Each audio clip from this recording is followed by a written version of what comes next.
If you want to speed up the process and use auto layout in Squarespace when designing web pages, I'm going to show you exactly how to go about it. So let's dive in.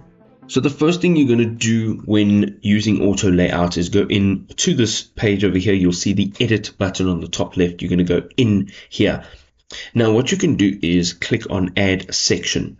You can do this on any part of your page.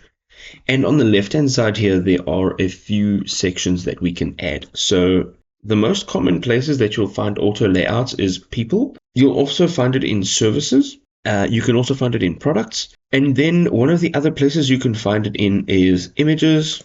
And what you're going to be looking for here is the little eye icon next to whichever layout you would like to use. So for example, I'm going to use this one, and all you need to do is simply click on it.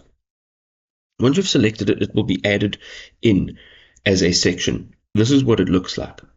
Now on the right hand side, you can edit the gallery itself, which means you'll be able to add images just over here and remove images. You can also add descriptions and links. There's also a few options in terms of the link itself. And then if you go back out, if you click on that section again, you'll see the edit section. Here you can change the gallery type, the width, layout, and all the column spacing, captions, and everything else that you would like to change about this particular section.